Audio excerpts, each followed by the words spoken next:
Assalamualaikum जी बच्चों.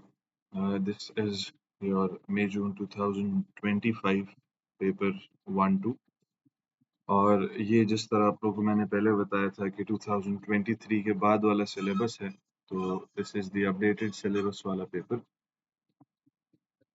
तो देखते हैं जरा इसमें क्वेश्चंस किस किस्म के हमसे पूछता है जी. क्वेश्चन 1 में कहता है कि a computer stores data temporarily in random access memory. बिल्कुल हमें पता है कि रैम जो है वो रैंडम एक्सेस मेमोरी है जो कि वॉलेटाइल मेमोरी है और टेम्पररीली मेमोरी स्टोर करती है, जिसका मतलब है कि when the power is cut off तो रैम से सारी की सारी इंफॉर्मेशन उड़ जाती है. कहते हैं RAM is one example of primary storage, give one other example of the primary storage. तो second example of the primary storage क्या होती है जी हमारे पास? रोम, या अगर आपको याद हो तो एक फास्टर टाइप की रैम जो कि सीपीयू के अंदर ही इंस्टॉल्ड होती है, जिसको सीपीयू डायरेक्टली एक्सेस कर सकता है, दैट इज कैश मेमोरी. तो रैम और रोम आपके दो प्राइमरी मेमोरी के एग्जांपल्स हैं.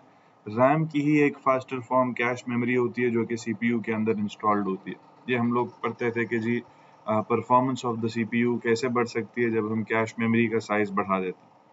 फिर बी पार्ट में कहते हैं कि give one reason why data is only stored temporarily in the RAM. क्यों डाटा टेम्पररीली स्टोर हो रहा है जी हमारे पास? क्योंकि इट इज किस किस्म की मेमोरी हमारे पास? रैम, वॉलेटाइल मेमोरी या टेम्पररी मेमोरी? तो हम बताएंगे कि हमारे पास RAM is a volatile memory,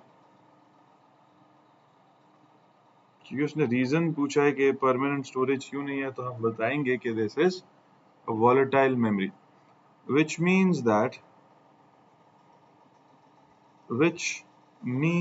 that its contents are lost when the power is cut off बच्चों. तो दिस इज हमारे पास कंप्लीट आंसर फॉर दिस जी कि रैम टेम्पररी मेमोरी क्यों है. क्योंकि हमारे पास जैसे ही पावर कट ऑफ होती है तो रैम के अंदर के कंटेंट्स उड़ जाते हैं. ठीक है जी.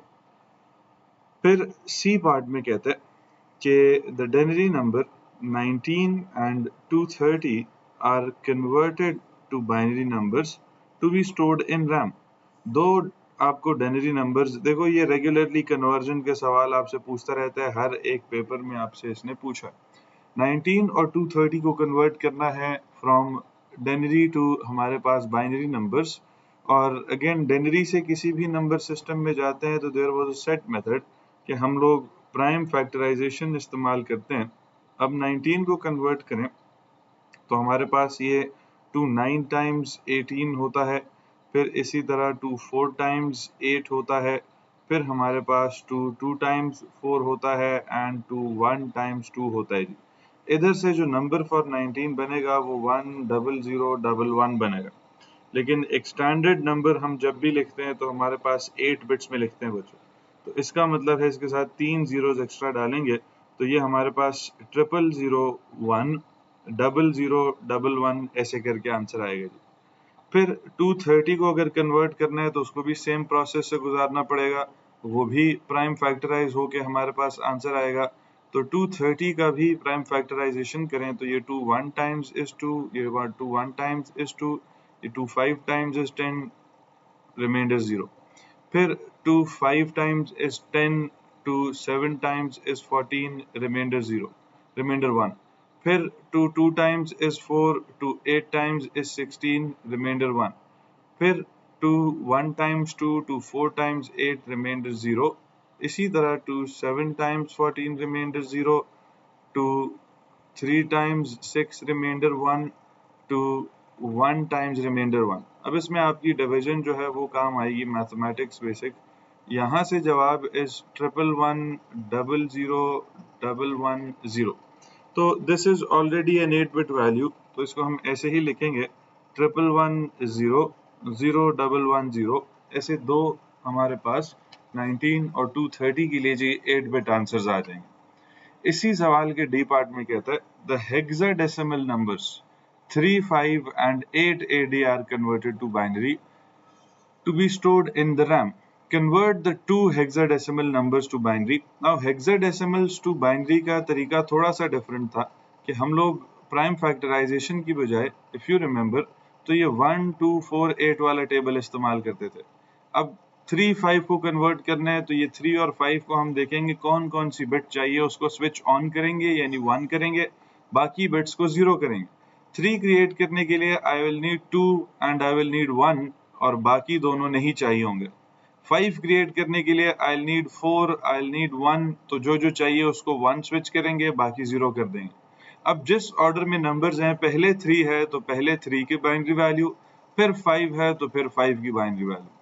इसी तरह 8 AD को कन्वर्ट करना है हमारे पास, तो 8 AD के लिए भी यही सेम काम, ये 1, 2, 4, 8 का टेबल। 8 को पहले कन्वर्ट करना है तो इसके लिए सिर्फ ये बिट चाहिए होगा, बाकी तीनों 0।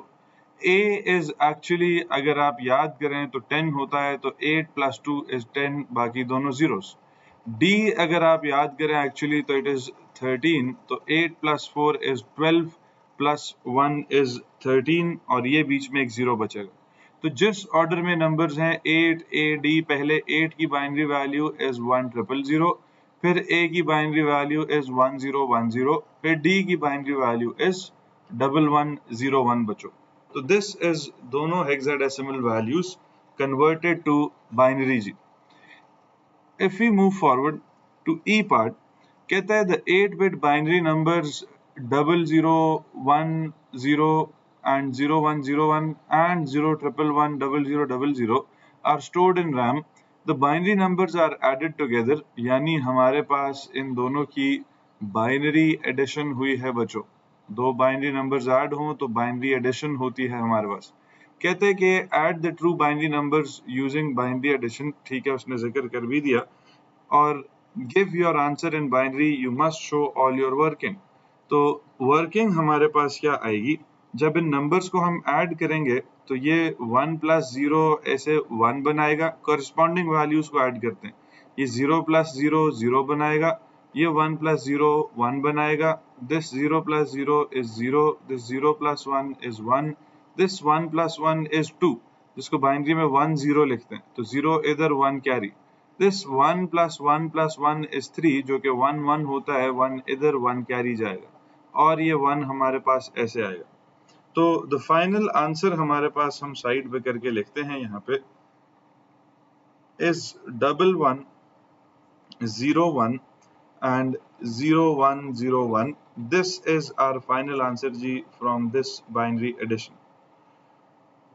इसी तरह F पार्ट में कहता है, अच्छा अगर यहाँ पे इन केस ऐसे होता है कि एक 9th बिट आ जाती तो उस 9th बिट को हम इग्नोर करते और उसको मेंशन करते कि this is N overflow bit, क्योंकि दो 8 बिट्स को ऐड करने से 8 बिट आंसर ही पॉसिबल है, 9th बिट को हम कंसिडर नहीं करते क्योंकि वो स्टोर नहीं हो सकती। और F पार्ट में भी उसने इसी से रिलेटेड सवाल पूछा है, कहता है कि an overflow occurs when two other 8-bit binary numbers are added together.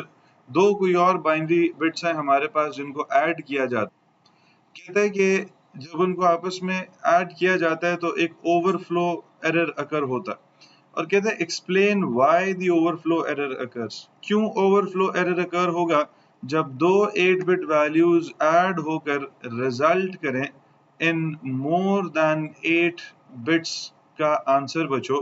तो दिस इज हमारे पास द सिनेरियो जहां पर एक 9 बिट या 10 बिट आंसर बनेगा और ओवरफ्लो अकर होगा। तो explain why the overflow error occurs, तो हम लिखेंगे कि when the resulting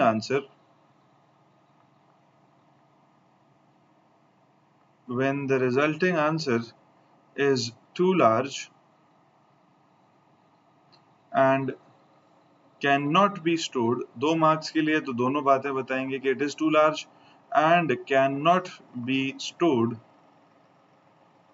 in an 8-bit register जी। तो this is our answer to why an overflow error occurs, क्योंकि रिजल्टिंग वैल्यू आपके पास इतनी ग्रेटर हो जाती है कि वो 8 बिट वैल्यू 8 बिट रजिस्टर के अंदर स्टोर ही नहीं हो सकती। तो resulting value is large, this is one mark. It cannot be stored in 8 bit register, this is the second mark for this scenario. G part of this question, देखो एक ही chapter 1 से ही सवाल इसने इतने ड्रैग किए हैं, आपके पास बहुत सारा कंटेंट चैप्टर 1 से पूछा, तो इस तरह के बहुत सिंपल से आपके पास सवाल आते हैं इन दी एग्जाम्स। अगर आपने प्रैक्टिस की हुई है तो आपको बड़ा इस पे हाथ बैठा होगा। कहते हैं the negative denary number -22 is stored in RAM. Negative denary numbers can be represented as binary using 2's complement. बिल्कुल ठीक है। Give the 2's complement 8-bit binary integer that would be stored for the denary number -22. तो 8-bit binary answers बताने जो कि -22 के लिए store होगा, और 2's complement हमारे पास स्टेप 1 क्या होता था बच्चों, इग्नोर करो माइनस साइन को और उसको इग्नोर करते हुए बाकी नंबर को हम कन्वर्ट करेंगे इनटू बाइनरी। तो अगर माइनस साइन को इग्नोर करूं तो मेरे पास 22 बनता है, 22 को कन्वर्ट करूं तो 2 1 टाइम्स इनटू 1 टाइम्स, यहाँ से रिमाइंडर 0 बचेगा, फिर करेंगे 2 5 टाइम्स रिमाइंडर 1 बचेगा, दोबारा से प्राइम फैक्टराइज करूं तो 2 टाइम्स इज 4 रिमाइंडर 1 बचेगा, इधर से प्राइम फैक्टराइज करें तो 2 1 टाइम्स 2 रिमाइंडर 0 बचेगा। यहां से हमारे पास आने वाले जवाब को हम ऐसे लिखते हैं 10110। अब ये जो 10110 मेरे पास आया है, इसको कन्वर्ट करना है पहले तो मुझे टू एन 8 बिट वैल्यू, फिर हम 2's कॉम्प्लीमेंट इस पे अप्लाई करते हैं।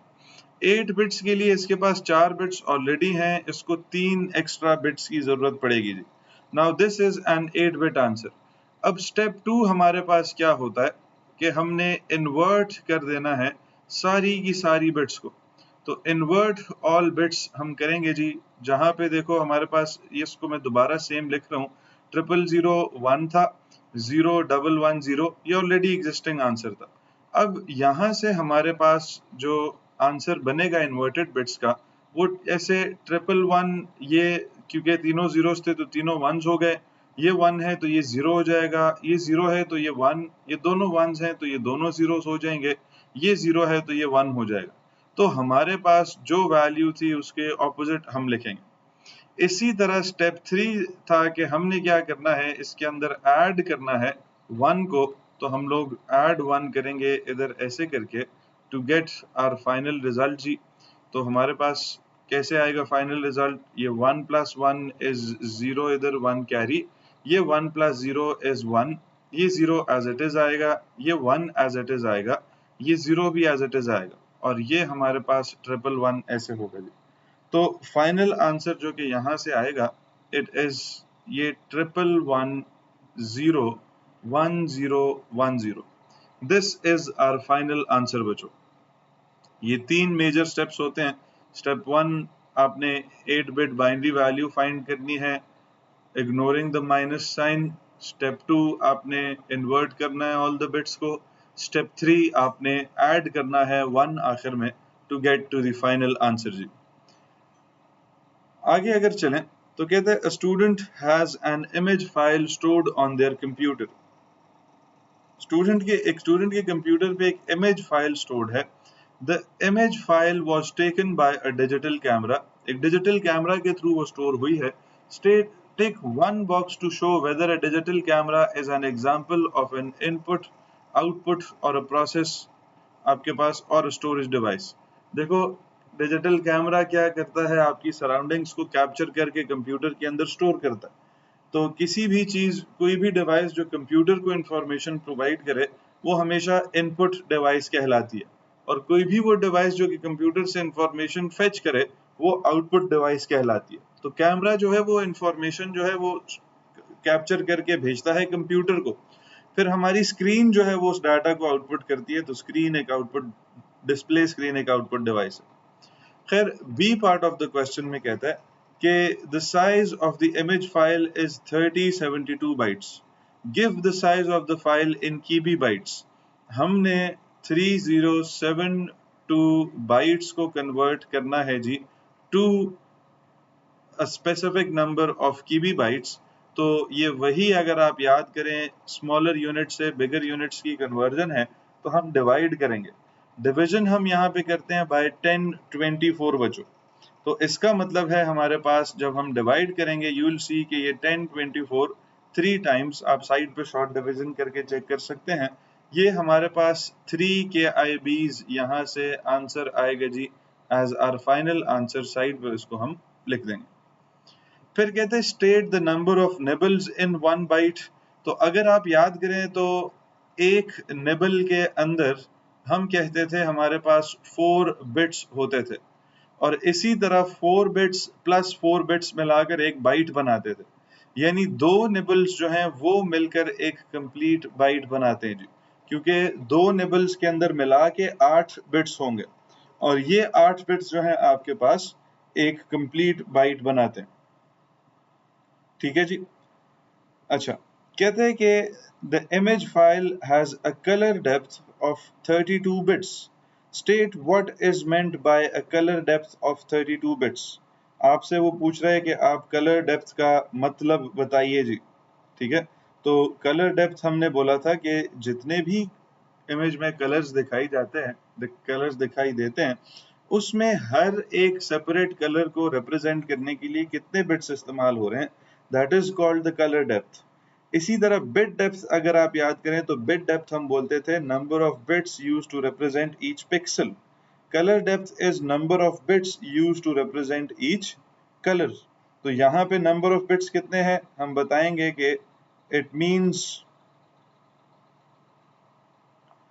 32 bits are used। पूरी सिचुएशन हम बताएंगे। 32 bits are used to represent each color। तो this is our 1 mark answer। इसी तरह ये पूछता है व्हाट इज बिट डेप्थ, तो हम बताते जी कि इतने bits are used to represent each pixel of the image. कहते हैं the colour depth of the image file is changed to 64 bits।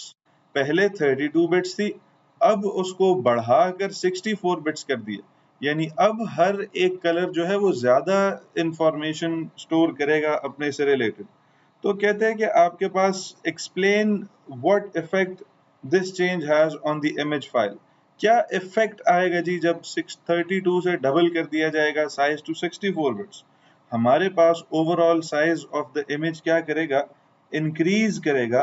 तो हम यहाँ पे लिखेंगे the overall size of the image file,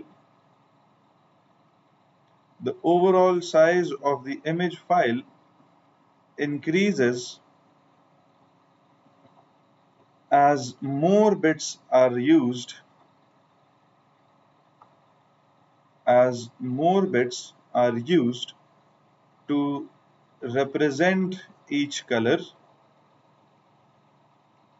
और यहीं पे हम बताएंगे कि overall size of the file तो इंक्रीज करेगा, लेकिन एक और अच्छा इसका एस्पेक्ट क्या होगा कि more colours will now be used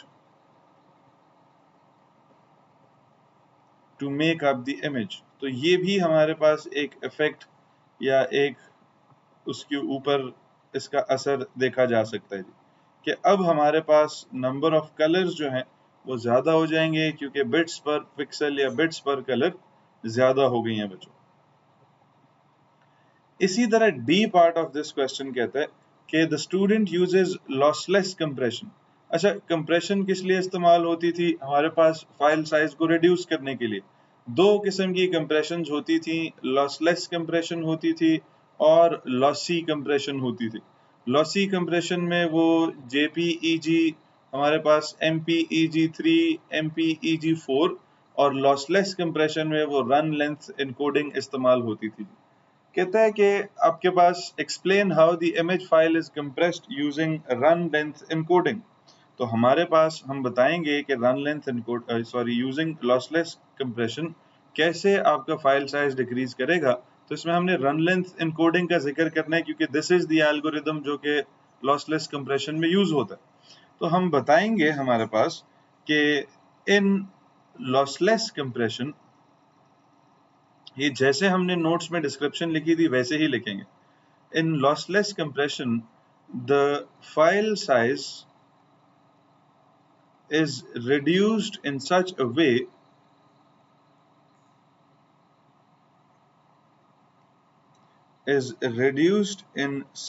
way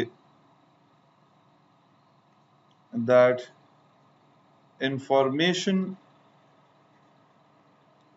is not lost permanently, जो कि एक ड्रॉबैक है बहुत बड़ा ऑफ लॉसी कंप्रेशन। ठीक है जी। और इसी के साथ हम लिखेंगे कि बल्कि an encryption algorithm, sorry encryption नहीं, कंप्रेशन है, तो a compression algorithm is used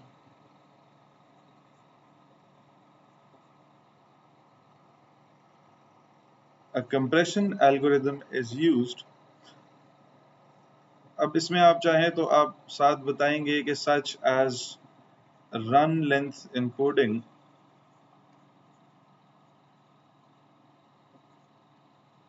ऐसे करके to identify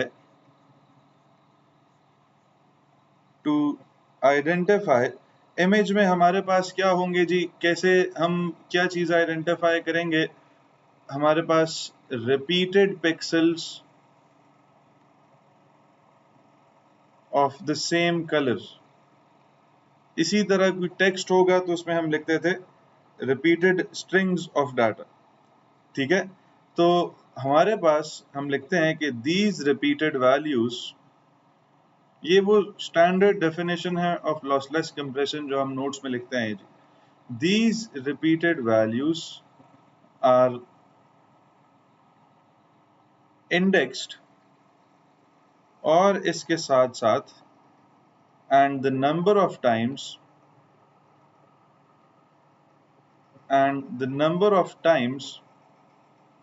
they are repeated is also stored जी। तो ये हमारे पास एक कंप्लीट डेफिनेशन है ऑफ लॉसलेस कंप्रेशन की।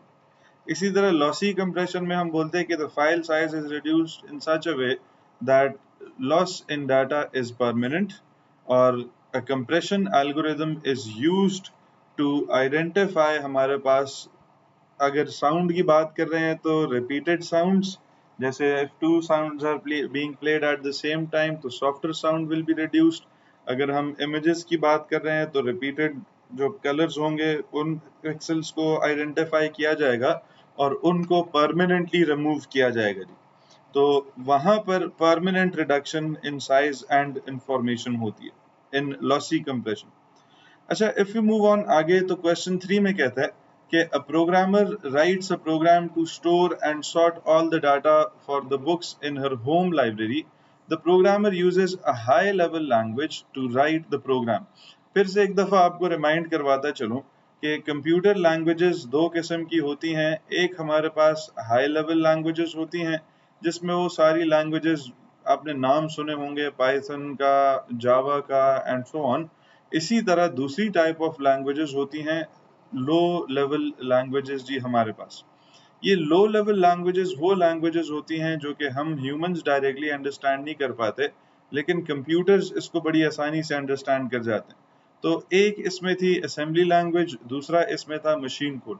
Machine code is the only language जो कंप्यूटर को डायरेक्ट समझ आ जाता है, बाकी सबको कन्वर्ट करना पड़ता है टू मशीन कोड जी। और हाई लेवल लैंग्वेज जो था, क्योंकि it is close to English language, तो आपके पास प्रोग्रामर्स के लिए समझना इट इज इजियर।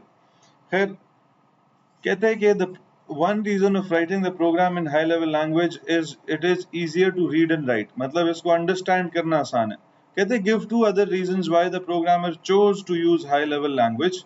दो और रीजंस बताइए अंडरस्टैंडिंग के अलावा कि क्यों इस्तेमाल प्रोग्रामर करेगा।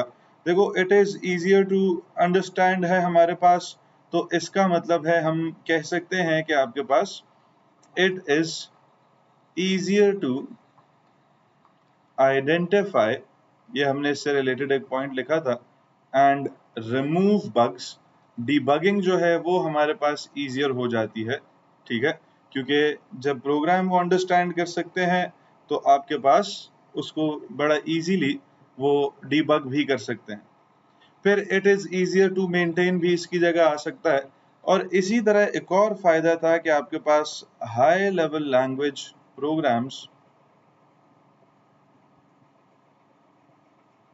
High level language programs are portable, जिसका मतलब है कि वो स्पेसिफिकली सिस्टम पे डिपेंडेंट नहीं हो सकते, वो किसी भी सिस्टम के ऊपर रन कर सकते हैं, ठीक है। तो हमारे पास हम लिखेंगे they are portable in nature, which means that they are not dependent on the machine,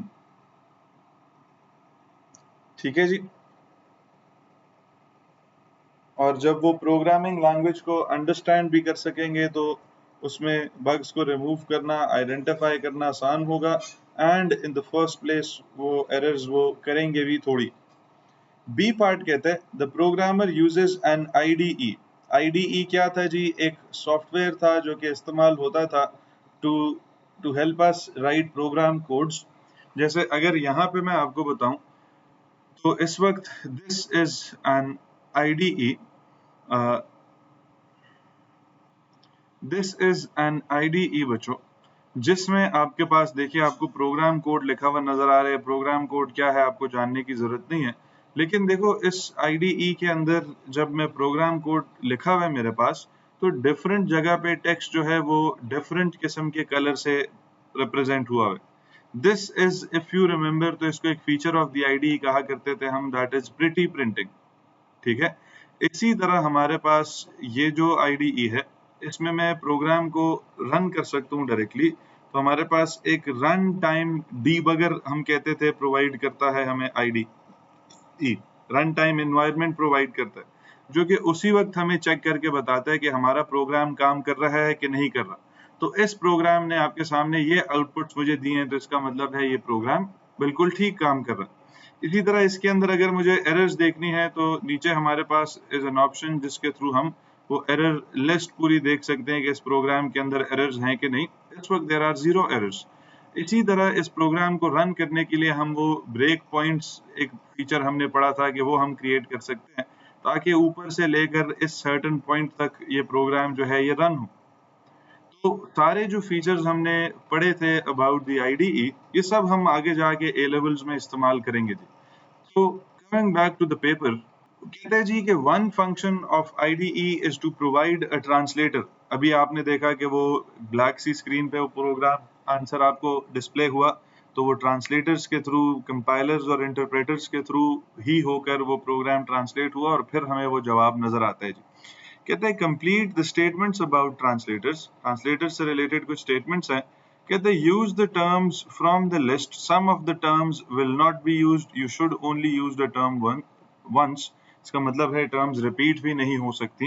ये इंस्ट्रक्शंस पढ़ना बच्चों बहुत जरूरी होता है। All together, all, assembler, binary, error, executable file, executing, interrupt, line by line, partial code, sum, translating whole code, ये हमारे पास कुछ टर्म्स हैं। और नीचे उसने डिस्क्रिप्शन दी हुई है कि a compiler translates the dash at once before dash it। तो हमारे पास कंपाइलर इज अ ट्रांसलेटर। ये ट्रांसलेट करेगा, किसको ट्रांसलेट करेगा? प्रोग्राम कोड को ट्रांसलेट करेगा। और क्योंकि ये सारे कोड को इन वन गो करता है तो एक ही इसकी हमारे पास जो अप्रोप्रिएट वर्ड है वो फिल अप होगा यहाँ पे कि it translates the whole code at once before dash it, यानी before running it on the computer. और रनिंग के लिए जो वर्ड इधर इस्तेमाल हुआ है इट इज एग्जीक्यूटिंग इट जी। तो दिस इज हमारे पास ट्रांसलेटर की डिस्क्रिप्शन का एक पार्ट। कहते हैं a compiler produces an error report that displays dash errors. Compiler हो, ट्रांसलेटर हो, आपके पास एरर रिपोर्ट्स दोनों, जो कंपाइलर है वो पूरी एरर रिपोर्ट जनरेट करता है और ट्रांसलेटर इंटरप्रेटर जो है वो वन बाय वन एरर्स दिखाता है।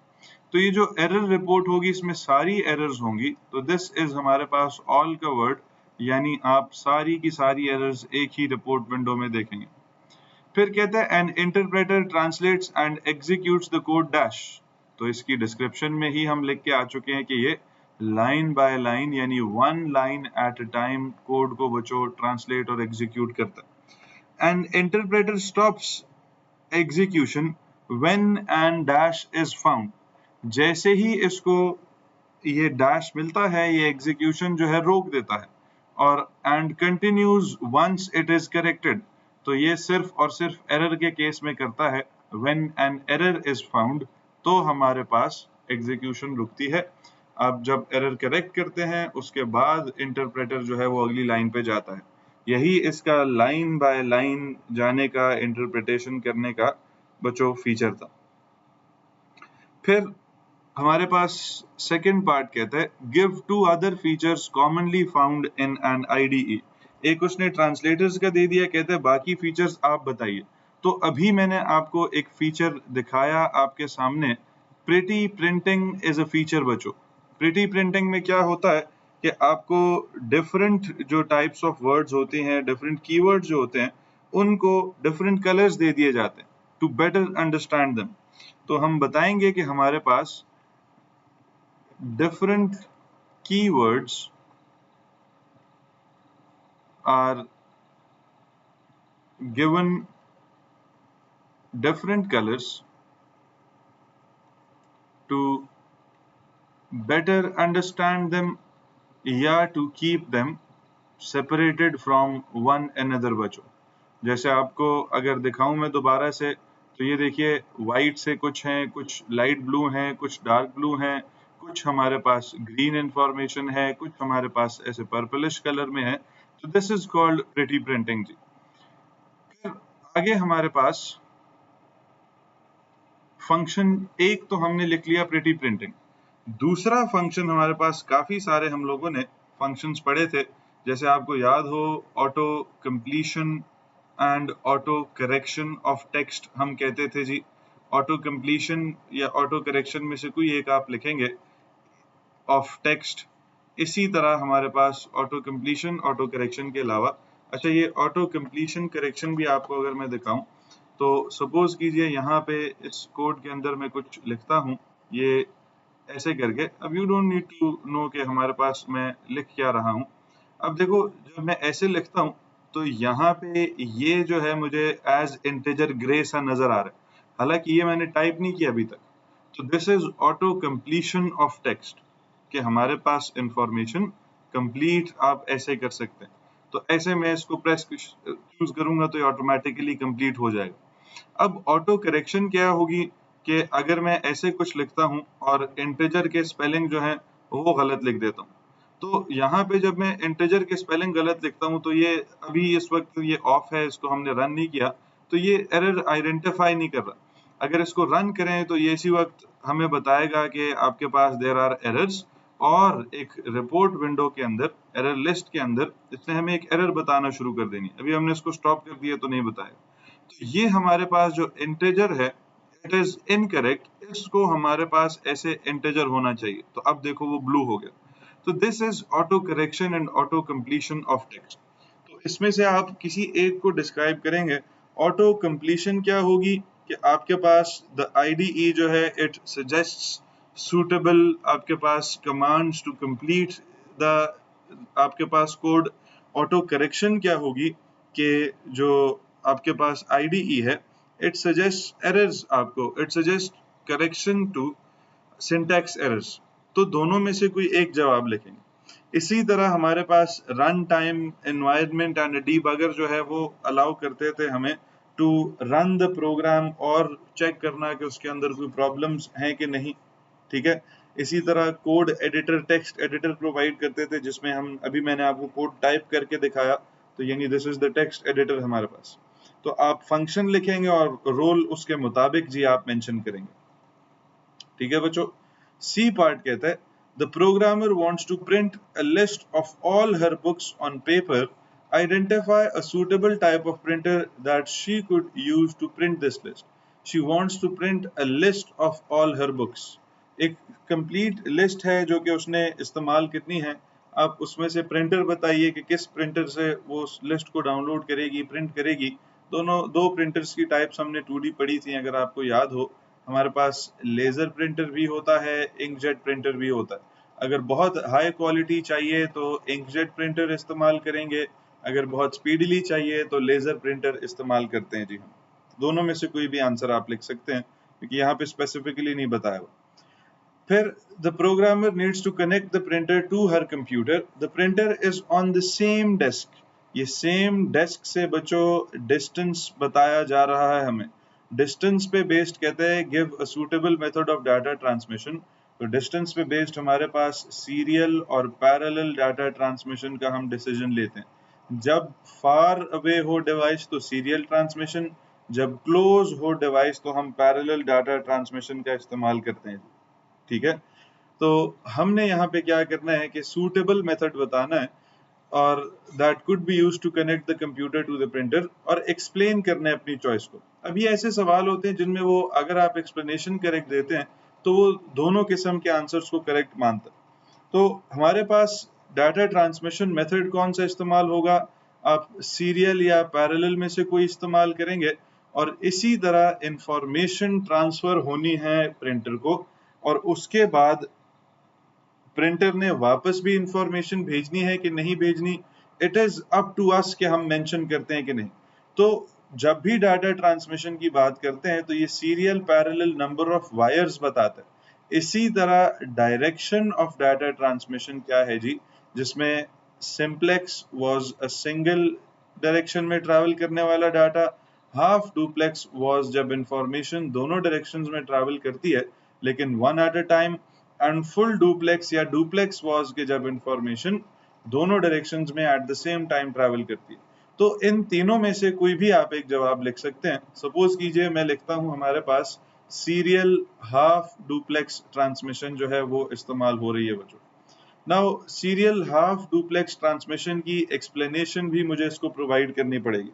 तो इसी तरह जिस तरह हमारे पास आप अगर बाकी ऑप्शंस चूज करते हैं तो उनके मुताबिक आपको डिस्क्रिप्शन भी प्रोवाइड करनी पड़ेगी। तो 2 मार्क्स तो मुझे सिर्फ ये डायरेक्शन ऑफ ट्रांसमिशन और मोड ऑफ ट्रांसमिशन यानी सीरियल पैरेलल के मिलेंगे, बाकी 4 मार्क्स मुझे इनको डिस्क्राइब करने के मिलेंगे, जिसमें हमारे पास हम बताएंगे कि data is sent 1 bit at a time using a single wire।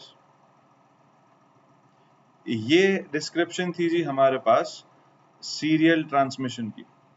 Through serial transmission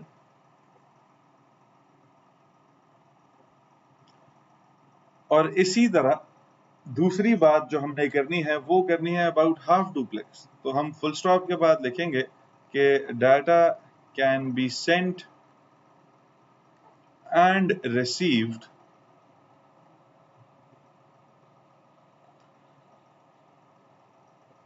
in both directions, क्योंकि ये डायरेक्शंस की बात है, इन बोथ डायरेक्शंस। लेकिन इसमें बहुत अहम बात करने की क्या है, हाफ डुप्लेक्स है तो but not at the same time जी। अगर फुल डुप्लेक्स होता तो हम कहते हैं साइमल्टेनियसली सेंड और रिसीव कर सकते हैं। अगर सिंप्लेक्स होता तो हम कहते हैं डाटा जो है it is transmitted in a single direction only. तो ये हमारे पास एक्सप्लेनेशन है, यानी टाइप ऑफ ट्रांसमिशन को आप बताने के बाद उसकी डेफिनेशन डिस्क्रिप्शन लिखेंगे तो you will get the rest of the 4 marks. तो ये आपके पास 6 मार्क्स के लिए ये एक सिंपल सा स्ट्रेट फॉरवर्ड सा सवाल है जी।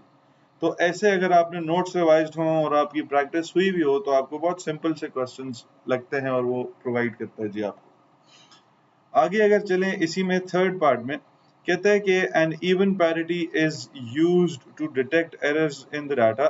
इवन पैरिटी जो था हमारे पास मेथड था to detect for errors during data transmission.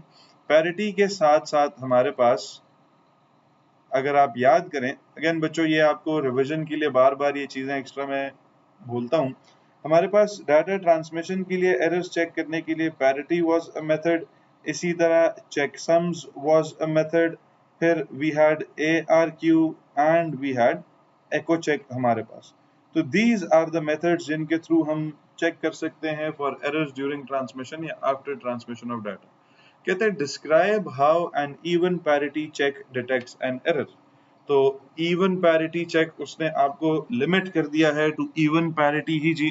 तो इसका मतलब है it can not be odd, आपके पास करेक्ट ट्रांसमिशन जो है उसमें नंबर ऑफ वंस सिर्फ और सिर्फ इवन ही होंगे।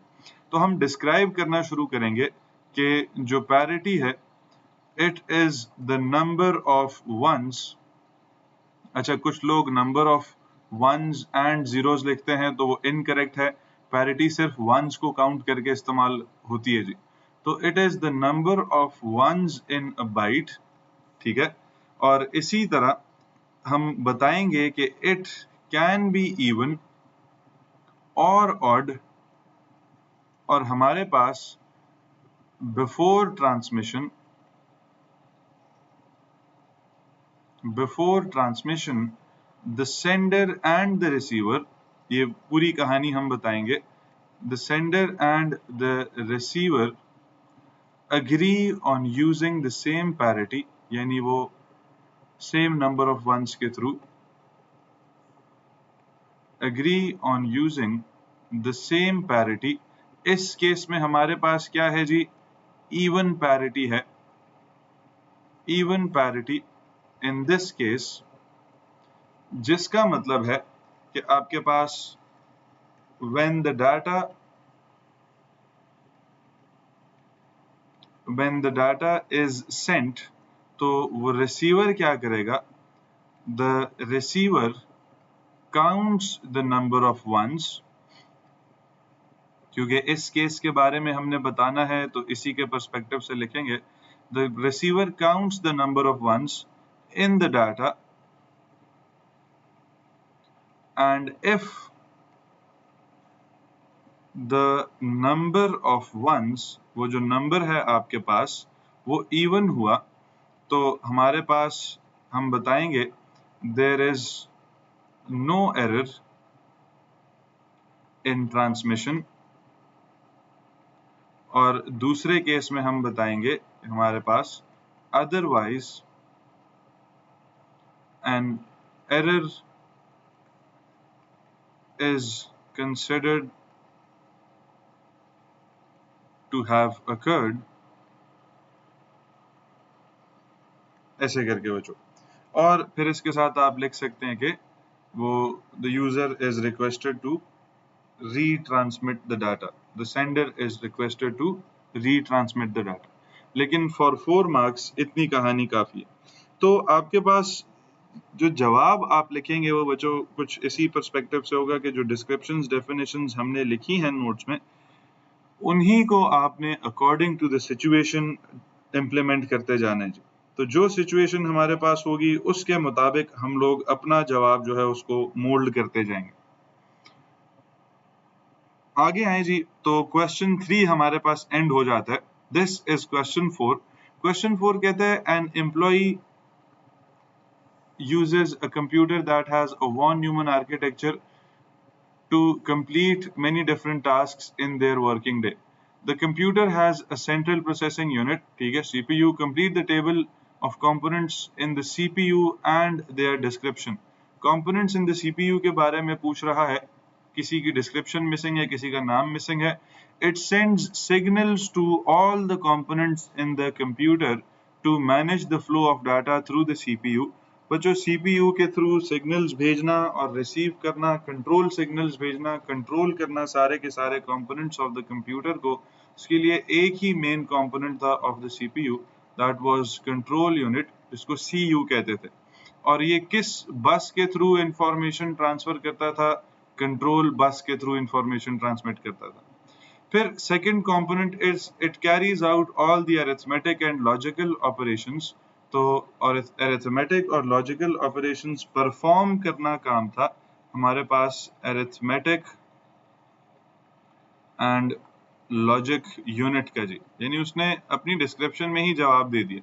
और ये जो जवाब कैरी आउट होकर आंसर्स आ जाते हैं वो हम स्टोर करते थे एक रजिस्टर में जिसका नाम था एक्यूमुलेटर जी, ठीक है बच्चों, जिसको ACC हम लिखते थे। फिर आपको एक तीसरी डिस्क्रिप्शन दी हुई है, एक तीसरा कंपोनेंट दिया हुआ है, दैट इज कैश। तो कैश हमारे पास क्या होता था, हम लिखेंगे it is a very fast type of memory, CPU का component है क्योंकि it is a very fast type of memory that is used to store ऐसे frequently used data, ताकि हम कहते थे कि बार बार CPU को रैम के पास जाकर उससे इंफॉर्मेशन बार बार ना मांगनी पड़े, तो जितनी इंफॉर्मेशन बार बार फ्रीक्वेंटली यूज होती थी वो कैश मेमोरी अपने पास स्टोर करती थी। फिर program counter is a register. Program counter अगर आप याद करें तो इसकी हमने डिस्क्रिप्शन कुछ ऐसे लिखी थी कि it is a register that is used to store या hold that is used to store the address of the next instruction। बच्चों ये next का word इसके साथ लाजमी होना चाहिए। the address of the next instruction to be fetched, ऐसे करके। तो this is our description for program counter। इसी तरह मेमोरी एड्रेस रजिस्टर क्या करता था, उसके अंदर भी ये एड्रेस कॉपी हो जाता था, फिर वो एड्रेस हो जाता था of the instruction to be fetched. फिर MDR जो था वो address present by the MAR, जहाँ पे डाटा उस एड्रेस पे जो होता था वो MDR में कॉपी हो जाता था, फिर वो उसके बाद करंट इंस्ट्रक्शन रजिस्टर के पास जाता था। खैर आगे अगर आप देखें तो it controls the number of fetch decode execute cycles that are performed per second. CPU के अंदर टाइम नोट हो रहा है कि हर सेकंड में कितने fetch decode execute cycles complete हो रहे हैं। तो ये हमारे पास काम करता ही सिस्टम क्लॉक था। इवन परफॉर्मेंस इन्हांस करने की जब हम बात करते थे कि क्लॉक स्पीड को बढ़ा दिया जाए, तो क्लॉक स्पीड से क्या होता था कि more fetch decode execute cycles were performed in a set time. ठीक है। आखिरी डिस्क्रिप्शन कहते हैं it stores data immediately before it is transmitted to the RAM and immediately after it is received from the RAM. RAM या RAM से जाने और RAM से वापस आने में डाटा स्टोर करता है ये कंपोनेंट। तो डाटा जो था बच्चों वो सिर्फ और सिर्फ हमारे पास memory data register inside the CPU वो स्टोर कर रहा होता है। ठीक है जी। तो this is complete table description हमारे पास 4A के लिए। 4B में कहते हैं कि the computer is an example of a general purpose computer and not an embedded system. यहाँ पे आप नोट करेंगे कि आपके पास इसने नॉट को बोल्ड किया हुआ। कहते हैं explain why the computer is not an embedded system. Embedded systems जो होते थे वो हमारे पास एक सिंगल स्पेसिफिक टास्क परफॉर्म करने के लिए इस्तेमाल होते थे विद नो ऑपरेटिंग सिस्टम। इनको किसी ऑपरेटिंग सिस्टम की जरूरत नहीं पड़ती थी, और जो ये स्मॉल डिवाइसेस थी जो कि एक स्मॉलर सिस्टम में एक लार्जर सिस्टम में फिट इन कर जाती थी। लेकिन कंप्यूटर इटसेल्फ एक कंप्लीटली डेडिकेटेड डिवाइस है जिसने बहुत सारे टास्क्स को परफॉर्म करना है, जिसको एक ऑपरेटिंग सिस्टम की जरूरत होती है, और it is its own complete device. ठीक है जी। तो हमारे पास why computer is not an embedded system, because हम लिखेंगे एम्बेडेड सिस्टम्स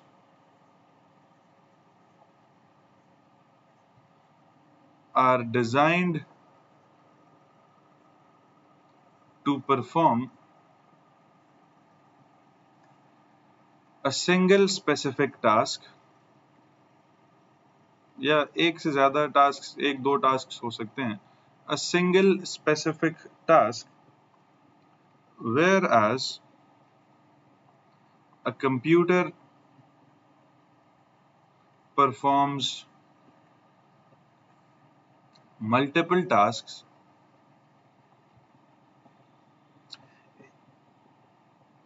इसी तरह हम आगे लिखेंगे कि embedded systems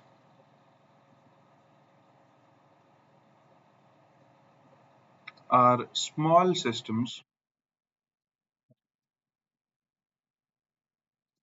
that fit into other devices, और एक कंप्यूटर जो है and a computer is a stand alone या कंप्लीट डिवाइस बच्चों। तो ये हमारे पास डिफरेंस है, डिफरेंस भी इसको कह सकते हैं, और इसी तरह कंप्यूटर एम्बेडेड सिस्टम क्यों नहीं है उसकी एक्सप्लेनेशन भी इसको कह सकते हैं। अच्छा, हम ये भी कहते हैं कि एम्बेडेड सिस्टम जो है उसने जो काम करना होता है उसके लिए वही स्पेसिफिक हार्डवेयर होता है, जबकि कंप्यूटर्स जो होते हैं वो डिफरेंट हार्डवेयर, जैसे माउस की एक से ज़्यादा टाइप्स हो सकती हैं, कंप्यूटर के लिए कीबोर्ड ज़्यादा हो सकते हैं, तो कॉमन हार्डवेयर होते हैं कंप्यूटर के लिए, डेडिकेटेड नहीं होते।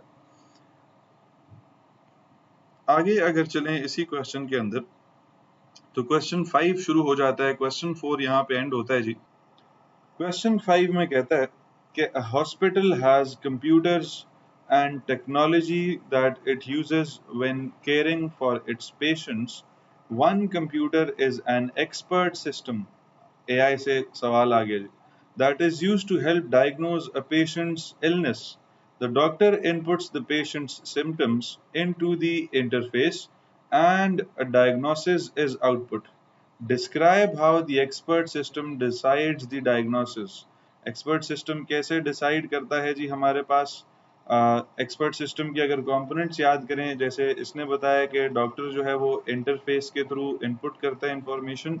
Interface is the method of interacting with the device. जैसे आप लोग फोन से इंटरैक्ट करते हैं through the touch screen, computer से इंटरैक्ट करते हैं through mouse and keyboard.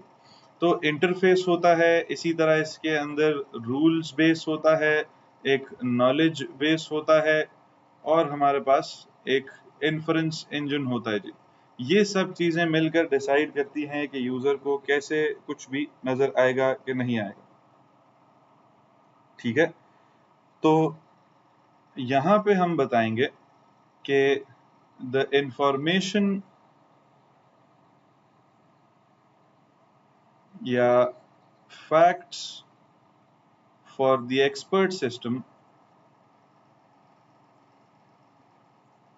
facts for the expert system are stored in a database,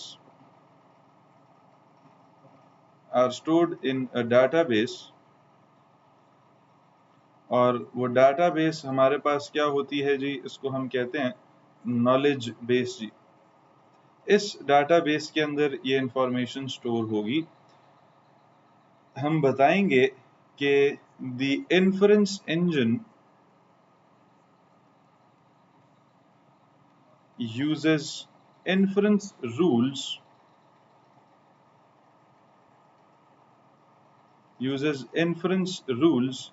stored in a rules base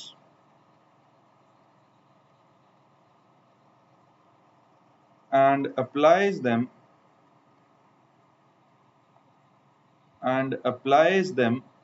on this information। तो हमारे पास इन्फ्रेंस इंजन इन्फ्रेंस रूल्स जो है rules base से check करेगा, और इसी इंफॉर्मेशन नॉलेज बेस के ऊपर इस इंफॉर्मेशन को अप्लाई करेगा और इससे डिसीजन मेकिंग करेगा जी on this information, and produces results या एंड मेक्स अ डिसीजन। और डिसीजन कैसे होगा कि आपका पेशेंट सिम्टम्स इनपुट होंगे और डायग्नोसिस आउटपुट होगा, तो simply and makes a decision on the diagnosis of the patient. तो जब भी हम एक्सपर्ट सिस्टम की बात करते हैं, एक्सपर्ट सिस्टम के बच्चों इन कंपोनेंट्स को हम डिस्कस करते हैं। इंटरफेस को उसने ऑलरेडी बता दिया था ऊपर, तो हमें बाकी 3 कंपोनेंट्स को डिस्कस करने के मार्क्स मिलेंगे। ये चीज आपने यहाँ पे जहन में रखनी, ठीक है, क्योंकि एक्सपर्ट सिस्टम बना ही इन 4 कंपोनेंट से है, तो इन्हीं 4 कंपोनेंट्स को डिस्क्राइब करने पे आपको मार्क्स मिलेंगे। इसी तरह एक्सपर्ट सिस्टम्स के अलावा we had machine learning systems. Machine learning क्या करती है? बेस्ड ऑन पास्ट इनपुट्स, वो आपके पास उस पास्ट इनपुट्स को प्रोसेस करती है, पास्ट एक्सपीरियंसेस से सीखती है, और उनको सीखकर प्रेजेंट डिसीजन मेकिंग करती है, और वो फ्यूचर प्रेडिक्शंस भी करती है। ठीक है। बी पार्ट कहता है कि the hospital has a robot that is used to perform surgery. ये हमारे पास रोबोटिक्स से आया है। A doctor controls the robot from a different location to perform a surgery on a patient. One feature of the robot that it has electrical components. तीन बच्चों हमारे पास components about a robot हमने पढ़े थे. हमारे पास electrical components होते हैं, mechanical parts होते हैं और movement of degree of movement होते हैं, इन्हें move कर सकते हैं. One feature of the robot is that it has electrical components. Give two example of electrical components of a robot. Electrical components उसके अंदर क्या क्या हो सकते हैं जी? जैसे रोबोट ने डिसीजन मेकिंग करनी है, रोबोट ने मूव करना है, तो हमारे पास उसके अंदर एक अदद micro processor, this is an electrical component जो कि लाजमी होगा जी, क्योंकि robot is a type of a computer. ठीक है. इसी तरह उसने इनपुट्स लेनी है, रोबोट देख सुन तो आंखों से और कानों से नहीं सकते, बल्कि आपको मैंने बताया था कि सेंसर्स के थ्रू रोबोट्स जो हैं वो डिसीजन मेकिंग करते हैं. इसी तरह सेंसर्स इनपुट लेते हैं, माइक्रो प्रोसेसर्स प्रोसेस करते हैं और फिर एक्शन कैरी आउट करना हो तो उसके लिए एक्चुएटर्स इस्तेमाल होते थे. ठीक है. सेकेंड पार्ट में कहते हैं explain the advantages of using robots to perform the surgery. तो एडवांटेज उसने आपको एक छुप छुपा के पिछले सवाल के पार्ट में दे भी दिया कि डिफरेंट लोकेशन से वो डॉक्टर सर्जरी परफॉर्म कर रहा है, यानी विदाउट बीइंग देयर डॉक्टर जो है वो सर्जरी परफॉर्म कर रहा है. तो एडवांटेजेस बताने हैं ऑफ रोबोटिक्स जी आपने इन दिस सिनेरियो. तो एडवांटेजेस बच्चों यहाँ पे न्यूमरस होंगे. ठीक है. जो आपके जहन में फायदा आपको बेहतर लगता है, ये इस तरह का टॉपिक होता है कि वो हर किस्म का आंसर एक्सेप्ट करता है अगर वो सेंसिबल हो. तो आपके पास जो भी आपको आंसर बेहतर लगता है वो आप लिख सकते हैं अकॉर्डिंग टू द कॉन्टेक्स्ट.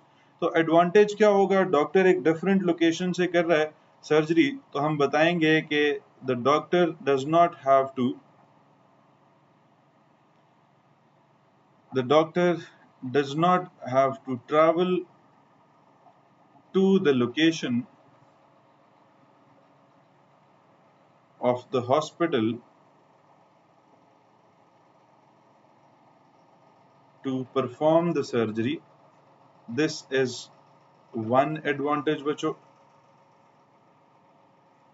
इसी तरह दूसरे एडवांटेज की बात करें तो इसी से एडवांटेज निकलेगा कि डॉक्टर जो है उसको हॉस्पिटल पे ट्रैवल नहीं करना, तो विच मे सेव हमारे पास time and the patient will receive health care sooner. ठीक है. इसी तरह इसी से एक और फायदा क्या निकल के आएगा कि डॉक्टर को ट्रैवल नहीं करना, तो हमारे पास it saves travel costs for the doctors.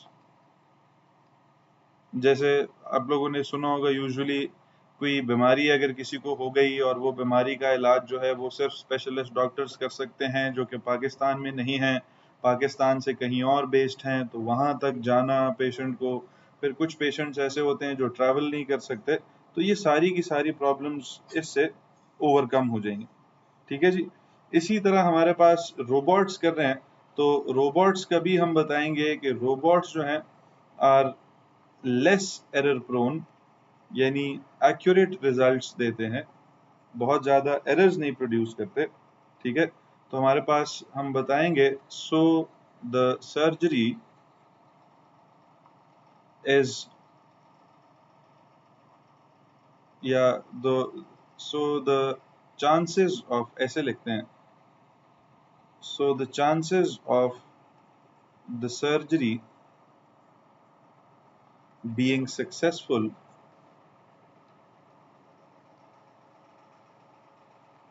Are very high. अच्छा बच्चों देखो, ये आप लोग को मैंने सिलेबस पढ़ाते हुए बताया था कि ये जो एडवांटेजेस डिसएडवांटेजेस होते हैं या जो फायदे होते हैं इन रोबोटिक्स के और एआई सिस्टम्स के और ऑटोमेटेड सिस्टम्स के, ये फिक्स नहीं होते, ये सिचुएशन टू सिचुएशन चेंज करते हैं. तो आपको according to that situation, according to the context जो बेहतर एडवांटेज लगता है आप उसको लिखेंगे, और एग्जामिनर अगर वो सेंस बनाता हुआ तो उसके साथ आपके पास उसके मुताबिक आपको मार्क्स भी देगा. ठीक है जी. तो chances of the surgery being successful are very high, तो हम लिखेंगे thus making it safe for the patient। तो ये हमारे पास मेरे जहन में जो फायदे आते हैं फॉर रोबोट रिमोटली जो कि सर्जरी कर ले, ये कुछ फायदे हैं जी। ठीक है, अब अगर आगे हम चलें तो इस क्वेश्चन में थर्ड पार्ट में कहते हैं explain one disadvantage of using the robot to perform surgery. अच्छा, एक डिसएडवांटेज ऑफ दीज सिस्टम्स क्या हो सकता है जी, कि दे आर वेरी एक्सपेंसिव। ये पॉइंट मैंने आपको बताया था, हर जगह अप्लाई हो जाता है कि दे आर वेरी एक्सपेंसिव। ठीक है, इसी तरह आपके पास एक्सपेंसिव है टू बाय या टू मेंटेन, तो इससे क्या होगा कि आपके पास इसके ऊपर पैसे बहुत सारे लग जाएंगे। लेकिन अगर रिमोटली ये परफॉर्म कर रहे हैं तो इसका मतलब है थ्रू द इंटरनेट परफॉर्म कर रहे हैं, इंटरनेट कनेक्शन रिक्वायर्ड होगा, रोबोट भी इंटरनेट से कनेक्टेड होगा, डॉक्टर भी इंटरनेट से कनेक्टेड होंगे। तो जो चीज भी इंटरनेट से कनेक्टेड होती है इट इज बच्चों आपके पास प्रोन टू सिक्योरिटी थ्रेट्स। ये चीज मैं आपको बहुत दफा बता चुका हूँ। तो दोनों में से आप कोई भी बात लिख सकते हैं। हम लिखते हैं कि the robots are expensive to bye,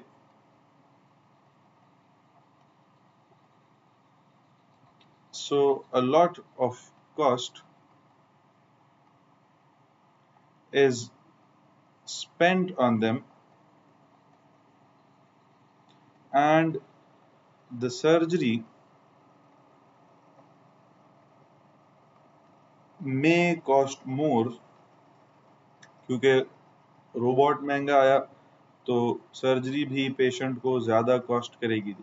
इसी तरह स्पेशलाइज्ड ट्रेनिंग देनी पड़ेगी डॉक्टर्स को। इसी तरह आप कह सकते हैं कि अगर पाकिस्तान की बात करते हैं तो इंटरनेट कनेक्शन भी लूज हो सकता है, लेकिन वर्ल्ड वाइड ऐसे नहीं होता तो फिर हम नहीं करते। तो इस तरह के कुछ आपके पास डिसएडवांटेजेस, एक्सपेंसिव होने का, इंटरनेट कनेक्टिविटी का, हैक होने का, ये डिसएडवांटेजेस होते हैं जी of these systems. C part आपको एक वो डायग्राम वाला पार्ट है, कहते हैं patients use a web page to log in to their account to pay for the treatment they have received in the hospital. The patient enters the uniform resource locator URL for the web page into their browser and the web page is requested and displayed. Complete and annotate the diagram to show how the web page is requested for the patient। ये बच्चों एक पिछले paper में भी आपके पास सवाल आ चुका था कि एक वेब पेज जो है वो कैसे आपके पास पेशेंट्स जो हैं उनको, पेशेंट नहीं एग्जांपल कोई और थी लेकिन ऐसे ही था कि एक वेब पेज कैसे एक्सेस होता है यूजिंग डीएनएस। तो यहाँ पे हम बताएंगे कि हमारे पास जब URL इनपुट करता है एक पेशेंट या एक कस्टमर, तो उस URL को उठाकर ट्रांसमिट किया जाता है टू अ सर्वर, जिसको हम कहते थे हमारे पास एक DNS सर्वर। इसको थोड़ा सही करके बनाते हैं, स्क्रीन पे थोड़ा ड्राइंग जो है वो चैलेंजिंग होती है। ऐसे जी हमारे पास this is DNS server. DNS server क्या करता था, उसको URL भेजा जाता था बच्चों, वो URL के अगेंस्ट हमें एक IP एड्रेस रिटर्न करता था। तो नंबर 1 में हम इसको बताएंगे कि URL इज सेंट इस DNS सर्वर के पास। DNS सर्वर क्या करेगा, नंबर 2 पे DNS सर्वर जो है ये सर्चेस फॉर the corresponding ऐसे IP एड्रेस। ये डिस्क्रिप्शन बच्चों हमने लिखी थी, explain how a web page is accessed using a DNS system. तो उसकी जो डिस्क्रिप्शन हमने पूरी लिखी थी उसी को आप यहाँ पे जब एज डायग्राम बना देते हैं तो आपको मार्क्स मिल जाते हैं जी। और जब इसको वो IP एड्रेस मिल जाएगा तो वो IP एड्रेस रिटर्न कर दिया जाएगा इस पेशेंट के कंप्यूटर को। तो यहाँ पे हम लिखेंगे कि IP एड्रेस इज रिटर्न्ड, और अगर इसको वो IP एड्रेस नहीं मिलता तो इफ यू वांट तो आप डायग्राम को एक्सटेंड कर सकते हैं कि यही रिक्वेस्ट एक और DNS को भेज दी जाएगी ऑन अ हायर लेवल। अच्छा, इसी तरह जब ये IP एड्रेस रिटर्न कर दिया जाएगा तो उस IP एड्रेस को देखते हुए इस पेशेंट ने क्या करना है, नंबर 4 पे रिक्वेस्ट जो है request is sent to the server, web server जो होगा, और वो आपके पास ऐसे कहीं प्लेस्ड होगा, ठीक है, इसको हम लेबल कर देते हैं एज वेब सर्वर।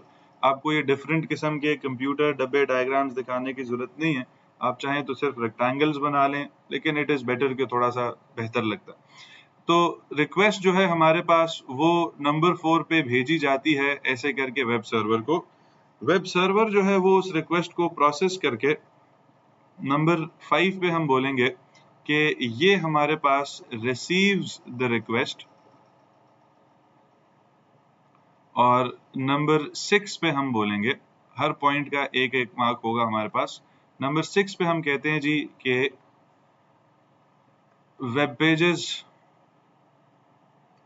एक सेकेंड, ये इसको हाईलाइट करता जा रहा है बार बार, इसको क्या हो गया। नंबर 6 पे बच्चों हम कहते हैं कि हमारे पास web pages are sent to the user. तो this is a complete diagram. Diagram के साथ बच्चों जो राइटिंग हुई हुई है, दिस इज बेसिकली एनोटेशन, और ये आपने लाजमी करनी है फॉर मार्क्स। अगर आप एनोटेशन नहीं करते, सिर्फ डायग्राम बना के दिखाते हैं, तो वो आपको उस पे बेस्ड मार्क्स नहीं देता जी।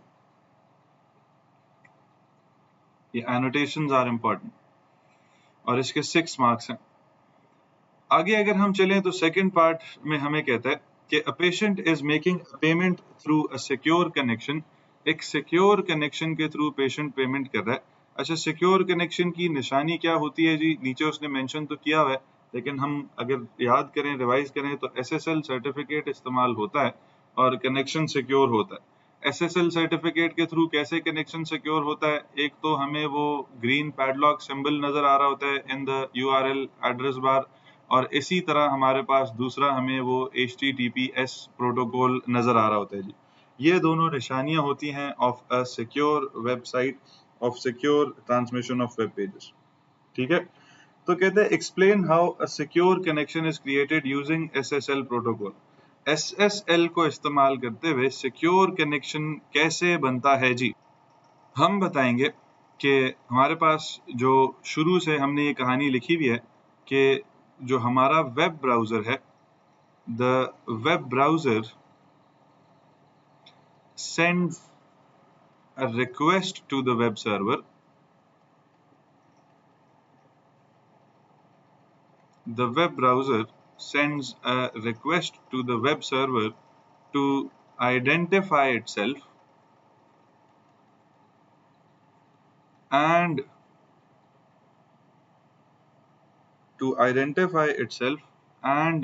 send the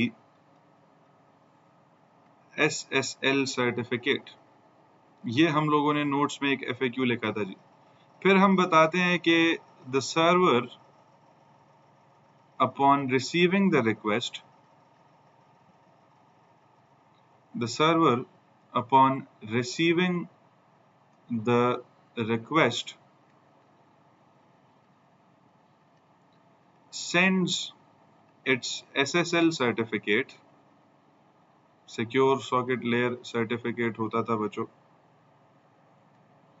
to the browser, और जो ब्राउजर होता था वो हम कहते थे कि फिर validity of that certificate check करता था जी।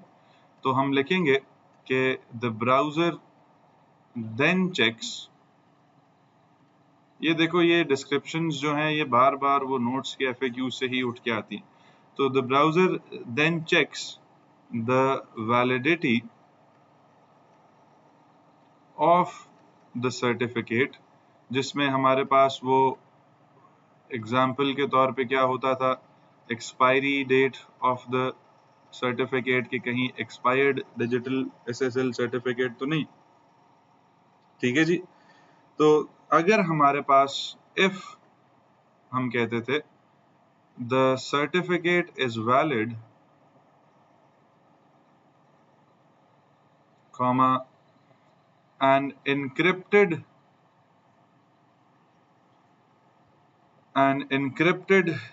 connection is established, क्योंकि अब हमारे पास सिक्योर कनेक्शन होगा तो हम लिखते हैं N encrypted connection is established and secure transmission. This is the complete answer बच्चों. And secure transmission of web pages begins.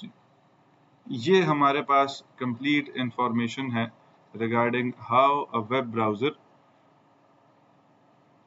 authenticates या creates a secure connection बच्चों. ठीक है जी. इसको आप बुलेट पॉइंट्स में लिखेंगे तो ज्यादा लाइंस आती हैं. यूजुअली हम पैराग्राफ्स में आंसर्स लिखते हैं. बुलेट पॉइंट्स में आप लिखें तो भी आपको अलाउड होता है. आगे अगर आए, अच्छा आगे, दिस इज दी जी end of this paper. This was May June 2025 paper 1-2. देखो शुरू से आखिर तक बहुत सिंपल तरीन पेपर था. सीधी सीधी जो हमने नोट्स में बातें लिखी हुई हैं वही हमसे पूछी गई हैं. कुछ जैसे रोबोटिक्स की एप्लीकेशंस हैं, ये थोड़ा सा आपके दिमाग को चैलेंज करने के लिए आपसे अलग से रियल वर्ल्ड एग्जांपल्स पूछी गई हैं. तो ये इसी तरह के पेपर आते हैं बच्चों जिसमें बहुत सारी चीजें आपसे मिलती जुलती ऑलरेडी नोट्स में आ चुकी हुई. ठीक है जी. Thank you.